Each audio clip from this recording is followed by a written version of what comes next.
The courthouse doors swung open with a groan that echoed through Redemption Springs, like a death rattle. Clara Bennett stood in the center of that wooden cage they called Justice, her dark hair pinned tight, her calico dress dusty from the road. Every eye in Wyoming was on her. The circuit judge from Cheyenne shuffled his papers, and when he spoke, his voice cut through the whiskey-thick air like a blade through sin. "Mrs. Bennett, you stand accused of murder." The word hung there, heavy as a noose. Outside, the Wind River wind howled through the cottonwoods. Inside, Clara didn't flinch. She'd buried her father 6 years ago. She'd buried her husband 5 years before that. She knew what loss tasted like. But murder?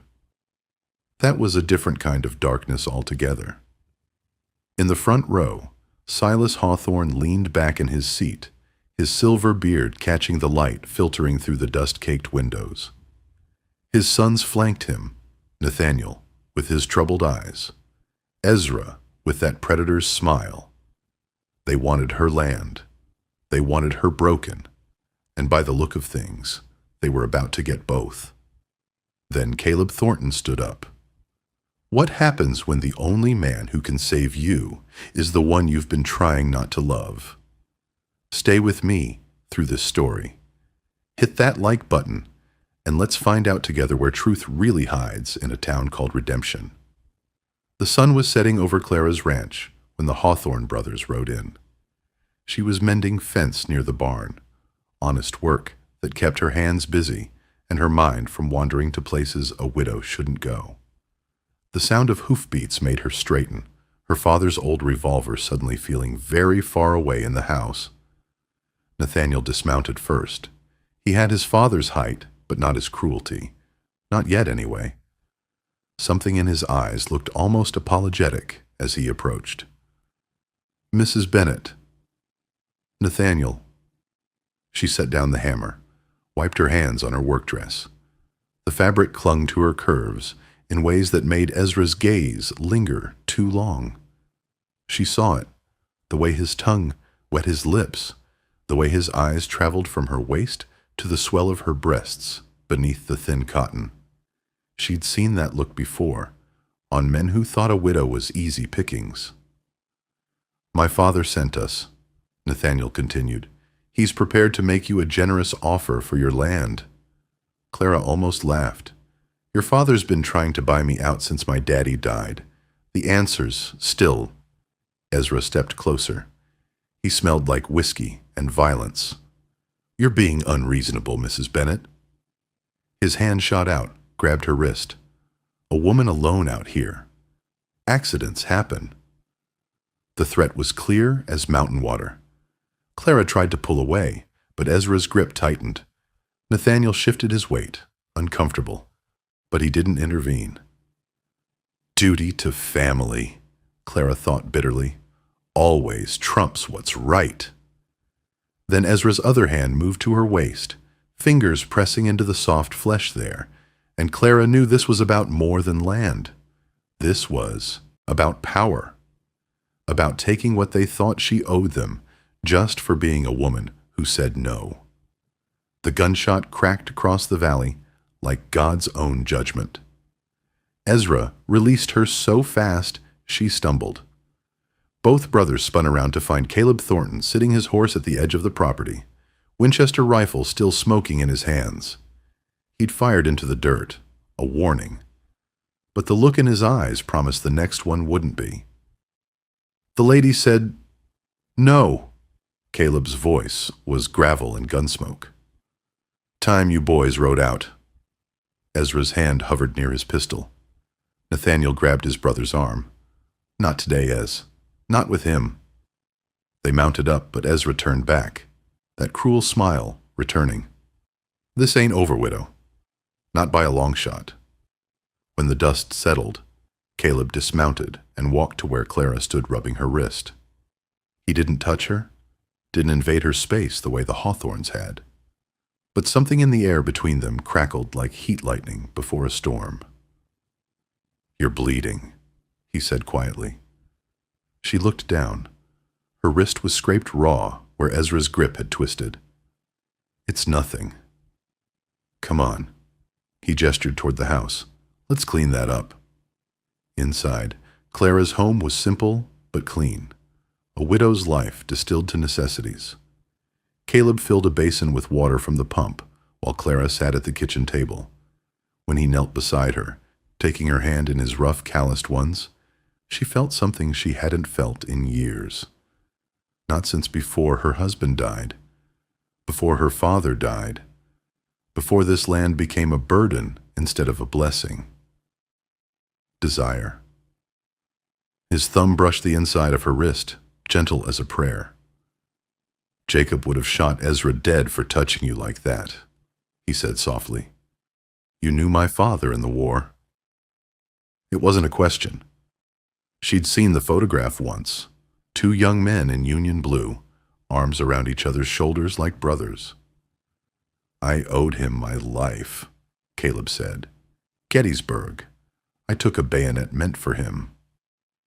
He met her eyes, and in that moment Clara saw past the grizzled exterior to the man underneath, the one who'd lost things too. "I swore I'd look after his daughter, if anything ever happened to him." "I can look after myself." "I know." His hand lingered on hers, a heartbeat too long. "Doesn't mean you should have to." The moment stretched between them, taut as a bowstring. Clara's breath caught. She could feel the warmth of his skin, smell the leather and sage scent of him, see the way his eyes dropped briefly to her mouth before returning to meet her gaze. If she leaned forward, just an inch, she pulled her hand away. "Thank you for the rescue, Mr. Thornton." He stood, understanding the dismissal. At the door, he paused. "The Hawthorns want something more than just your land, Clara. Your father knew it. That's why he hid." "Hid what?" But Caleb was already gone, leaving her with more questions than answers, and a pulse that wouldn't slow down. That night, Clara couldn't sleep. She kept thinking about Caleb's words. Your father hid something. She'd been through this house 100 times since Jacob Bennett died. What could she have missed? She lit a lamp and went to his study, a small room off the parlor that still smelled like his pipe tobacco. His desk sat in the corner, scarred oak that had traveled with him from Pennsylvania. She'd been through every drawer, every paper, bills of sale, correspondence. Nothing unusual, unless you knew where to look. Clara ran her fingers along the underside of the center drawer. There, a slight catch in the wood. She pressed, and a false bottom popped free. Inside lay a leather-bound journal, its pages yellowed with age. Her father's handwriting filled the first page. "If you're reading this, Clara girl, then I'm gone and you're in danger. The Hawthorns know about the mineral deposits under our land. Coal. Silver. Enough to make a poor man rich and a rich man powerful. But there's something else they know. Something about Joseph Whitmore. If they ever come for you because of it, you need to understand what really happened that night in 1879. Clara's hands shook as she turned the pages. Her father's words painted a picture she'd never imagined. Joseph Whitmore had been Silas Hawthorne's brother-in-law, married to Silas's sister Catherine, a mean drunk who beat his wife bloody every Saturday night and twice on Sundays. One autumn evening, Catherine had fled to the Bennett ranch, desperate and terrified. Jacob had hidden her in the root cellar, the same cellar he'd used years before to shelter runaway slaves heading north on the Underground Railroad. Joseph had come looking for her, drunk and armed. But he never made it past the oak tree in the yard.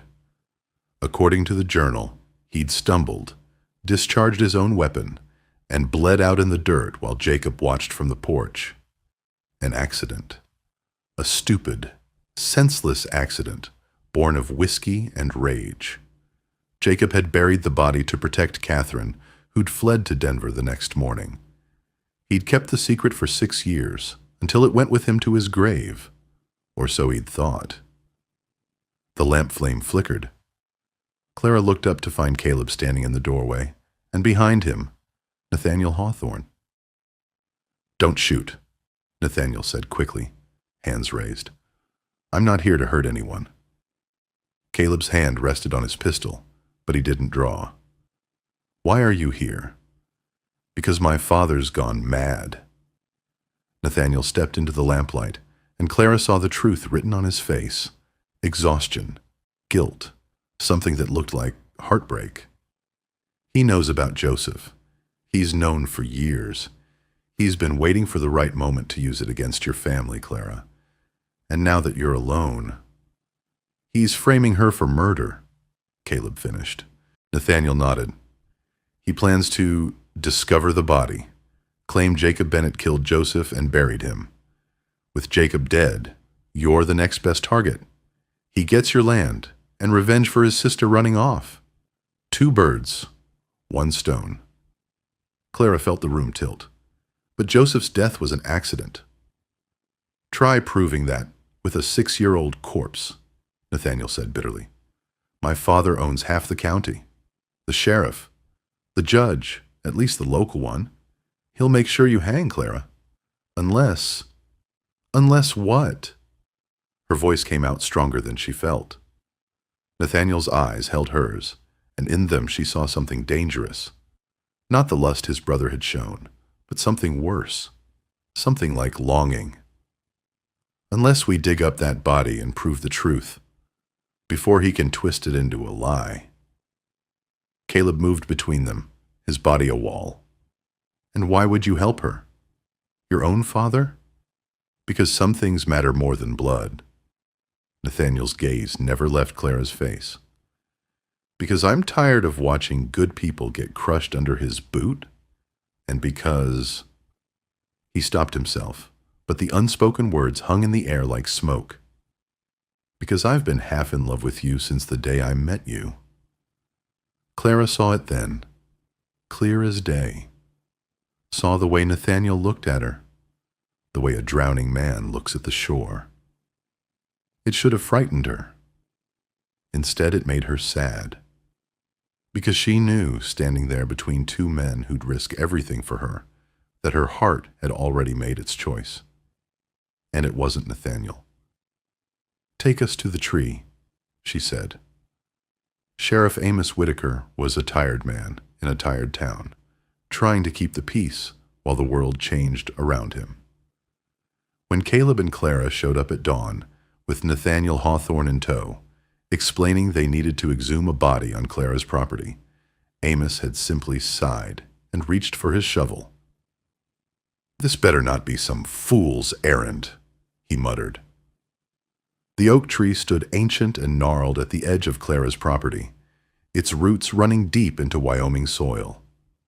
Beneath it, the earth gave up its secrets reluctantly. 2 feet down, the shovel struck something solid. By the time they unearthed the remains, half the town had gathered.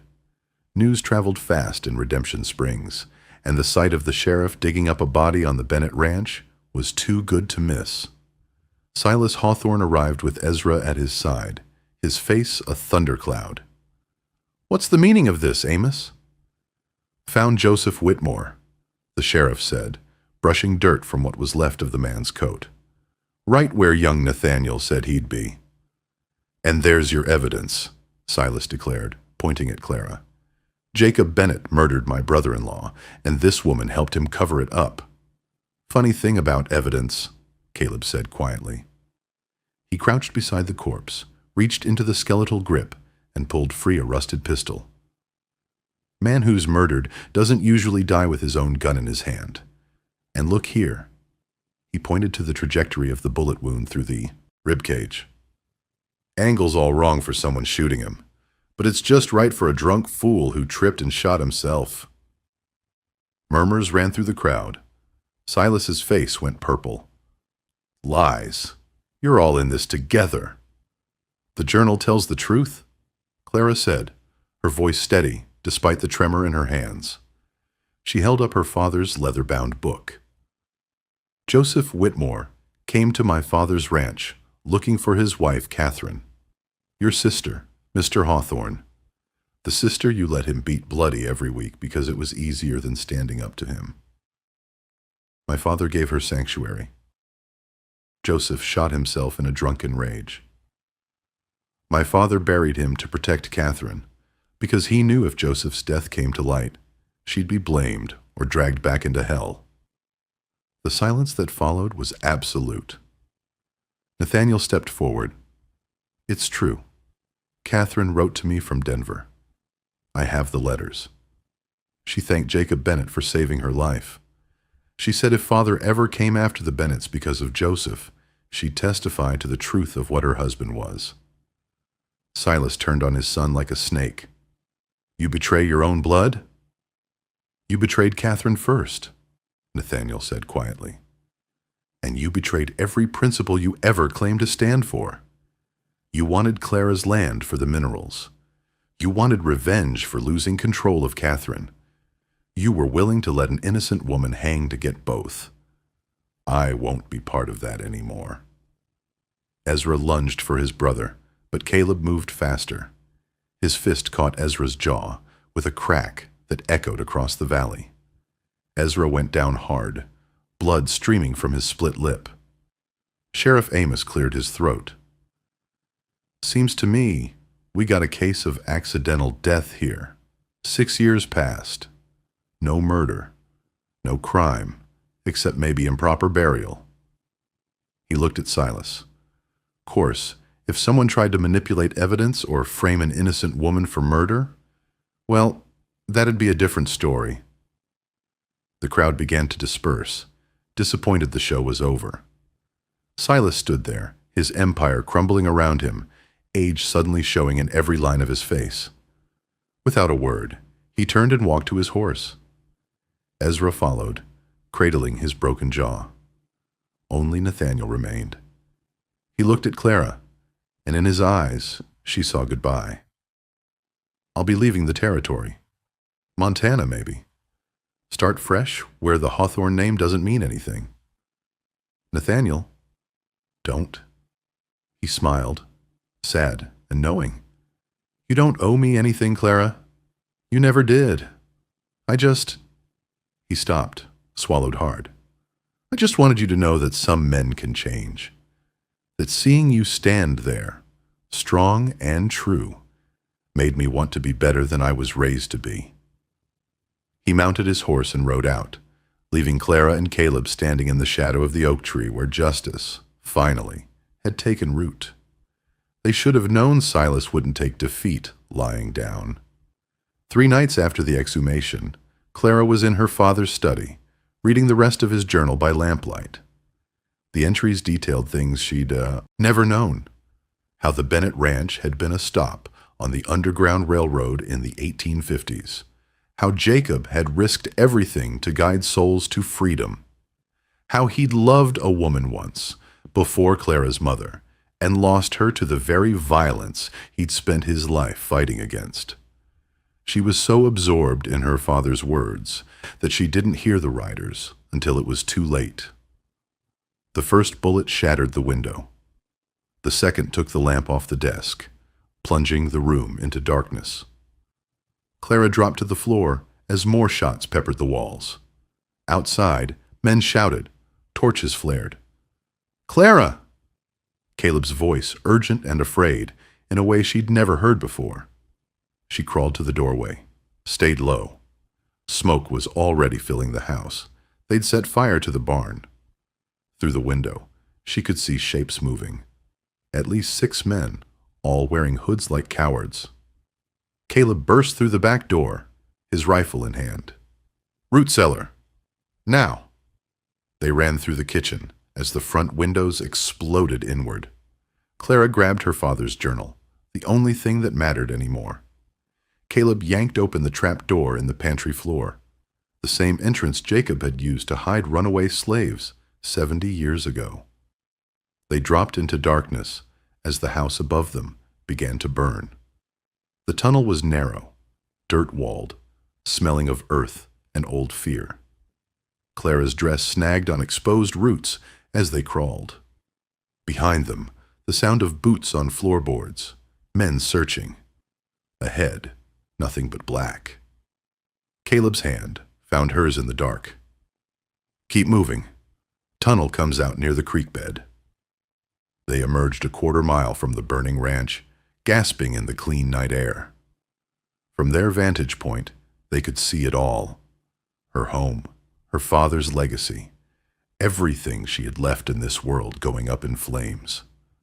The hooded riders circled the inferno like demons, making sure nothing survived. Clara felt something break inside her chest. A sound escaped her throat.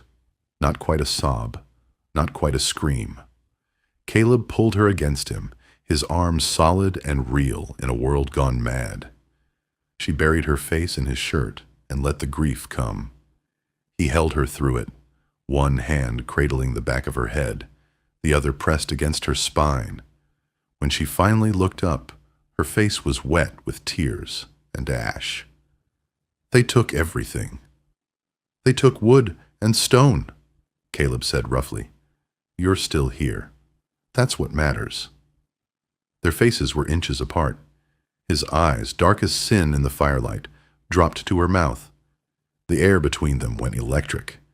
She could feel his heart hammering against her breasts, could feel the barely restrained need in the way his hands tightened on her waist. Caleb. He kissed her. It wasn't gentle. It wasn't the kiss of a man asking permission. It was the kiss of a man who'd been holding back too long, who'd seen the woman he, what? Loved? Wanted? Both? Nearly die, and couldn't pretend anymore that he didn't feel everything he felt. Clara kissed him back with equal hunger. Her hands fisted in his shirt, pulling him closer, tasting smoke and desperation, and something that felt like salvation. When they broke apart, both breathing hard, the world had narrowed to just this. His hands on her body, her back against a cottonwood tree, the heat of the burning ranch, nothing compared to the fire between them. I can't, Caleb pulled back, his jaw tight. Clara, I'm too old for you. Too broken. You deserve... Don't. She touched his face, felt the rough stubble under her palm. Don't tell me what I deserve. I'm a grown woman. I know what I want. What do you want? This. She kissed him again, softer this time. You. Even if it's just for tonight. Even if tomorrow brings more trouble. I want this one true thing. He groaned, a sound of surrender, and kissed her back. His hands traced the curve of her waist, the swell of her hips, mapping her body through the thin fabric of her dress. She arched into him, feeling his desire hard against her belly, feeling her own body respond in ways it hadn't in years. They didn't make love, not there, not with her home burning and enemies nearby. But they held each other in the darkness, trading kisses and promises, until the fire burned down to embers, and the false dawn painted the sky gray. There's something I need to tell you, Caleb said finally, about why I really came back to Wyoming, about my connection to your father. Clara waited, knowing somehow that this was the secret that mattered most. Jacob Bennett was my half-brother, Caleb said quietly. Same father, different mothers. My mother was a Shoshone woman from the Wind River Reservation. His was the white wife his father married proper. I was born in shame, but Jacob never treated me like I was less. When I came back from the war with nowhere to go, he found me, told me I always had family here. That's why I swore to protect you. You're not just Jacob's daughter. You're my blood too. Clara absorbed this, the pieces of her life rearranging into a new pattern. Does anyone else know? Just us and Ruby. Ruby, my housekeeper. She's got her own story. Jacob helped her escape slavery through the Underground Railroad. She's been keeping house for me since my wife died. She's the one who urged me to tell you the truth. said you had a right to know who your family really is. Family. The word settled over Clara like a blanket. She thought she was alone in the world. But here in the ruins of everything she'd known, she'd found something more valuable than land or gold. She'd found the truth, and she'd found a reason to keep fighting. "What do we do now?" she asked. Caleb's eyes hardened. "Now? Now we make Silas Hawthorne answer for what he's done." The second trial was nothing like the first. Clara stood before the circuit judge again, but this time she wasn't alone. Caleb stood at her side, solid and sure. Behind her, half the town had gathered, not to watch her hang, but to, see Silas Hawthorne brought to account. Sheriff Amos had done his work well. In the 3 days since the fire, he'd found witnesses, ranch hands who'd been paid to torch Clara's property, a land surveyor who'd been bribed to confirm the mineral deposits, a clerk at the land office who'd been promised a cut if the deed transferred to Hawthorne ownership. The evidence was damning, but it was Nathaniel's testimony that sealed Silas's fate. "My father is a man who believes power justifies any action," Nathaniel said from the witness stand, his voice steady despite the hate burning in his father's eyes. He decided he wanted the Bennett land. When Clara refused to sell, he concocted a scheme to frame her for a murder that never happened. When that failed, he tried to burn her out. He doesn't care about justice. He only cares about winning. "These are lies," Silas roared, surging to his feet. "You're all conspiring against me." The judge's gavel cracked like a gunshot. "Mr. Hawthorne, sit down or be removed from my courtroom." The trial lasted 2 days. When the verdict came, it was swift and certain. Silas Hawthorne was found guilty of conspiracy, arson, and attempted murder. He was sentenced to 20 years in the territorial prison. As they let him out in chains, Silas turned to Clara one last time. The hate in his eyes should have frightened her. Instead, she felt only pity. He'd had everything: wealth, land, sons, and he'd thrown it all away for greed. Outside the courthouse, Clara breathed free air for what felt like the first time in months. Caleb stood beside her, his presence a comfort and a promise.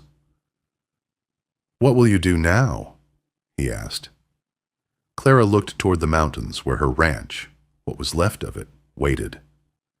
"Rebuild. The land's still there. The mineral rights are still mine. I'll use the money from that to start over. Build something my father would be proud of." "You'll need help." She smiled, the first real smile since this nightmare began. "You offering, Mr. Thornton?" "If you'll have me." He took her hand, right there in front of the whole town. "Let them talk. Let them see. I'm not much for pretty words, Clara, but I'm steady. I'm loyal. And I love you. Have since the first time I saw you standing in that field, mending fence like you could hold the whole world together with wire and will." Her throat tightened. "I love you too. But I won't be any man's property, Caleb. Not after fighting this hard to keep what's mine. I'm not asking you to be property. I'm asking you to be my partner, equal in everything. We build that ranch together, or we don't build it at all." Clara kissed him then, slow and deep, a promise sealed before witnesses. When they broke apart, the crowd was cheering. Not everyone was happy. She saw Ezra Hawthorne watching from across the street, his face a mask of impotent rage. But that was tomorrow's problem. Today was for celebrating survival, for choosing life over vengeance, for believing that even in the hardest country, love could take root and grow. 3 months later, Clara stood in the frame of what would be her new house, watching the sunset paint the Wind River Range gold and crimson. The ruins of the old place had been cleared away. In its place, Something stronger was rising. Caleb approached from the barn, sawdust in his hair, his shirt sleeves rolled up to reveal forearms roped with muscle. He looked younger these days, some burden lifted. Or maybe it was just happiness, a thing neither of them had known much of before. "Foundation's solid," he said, slipping an arm around her waist. "We'll have walls up before the first snow." Clara leaned into him, savoring the simple pleasure of his warmth. In her pocket, her father's old watch ticked steadily. She'd had it repaired, its mechanism cleaned and oiled. Time, she'd learned, didn't stop for grief. It just kept moving forward, carrying you with it if you were brave enough to follow. "Ruby's making supper," Caleb continued. "She invited that surveyor who testified at the trial. Isaiah, I think his name was. The Shoshone tracker." Good. Clara meant it. They were building more than a ranch here. They were building a community of people who'd been discarded or forgotten. A freed slave woman, a half-breed rancher, a widow who refused to break. If that wasn't the West she wanted to live in, she didn't know what was. A rider appeared on the horizon, silhouetted against the dying light. Clara tensed, old fear rising. But as he drew closer, she recognized Nathaniel's posture in the saddle. He dismounted slowly, hat in hand. "I wasn't sure I'd be welcome." "You testified against your father," Clara said. "That takes courage." Cowardice would have been easier. Nathaniel's eyes were shadowed with things he'd seen, things he'd done. "I came to say goodbye proper. Montana didn't suit me. Thought I'd try California. Heard they need good men out there." "They need good men everywhere," Caleb said. There was no animosity in his voice, just the acknowledgement of one man to another. "You ever need a reference, you send word." Nathaniel nodded, then looked at Clara one last time. "Be happy," he said simply. "That's all I ever wanted for you." He rode out as the sun dropped below the mountains, leaving only the memory of a man who'd chosen right when it mattered most. That night, lying in Caleb's arms in the small cabin that served as their temporary home, Clara felt something she'd thought lost forever. Peace. Not the absence of struggle. She knew there'd be more of that, rebuilding a ranch in harsh country, but the knowledge that she wasn't facing it alone. "Tell me about your mother," she said quietly. "About the Shoshone side of our family." Caleb's chest rumbled with a low laugh. "That's a long story. We have time." And they did. All the time in the world. Outside, the Wyoming wind sang through the grass, carrying the scent of sage and possibility. The watch in Clara's pocket kept its steady rhythm. And in the darkness, two people who'd been alone too long held each other close, building their own redemption one whispered promise at a time. If this tale moved you, hit that like button and subscribe for more stories from the Wild West. Drop a comment telling me where you're listening from. I love knowing how far these old tales travel. And if you want more stories of love and redemption on the frontier, check out the playlist. Until next time, may your trails be true and your heart stay brave.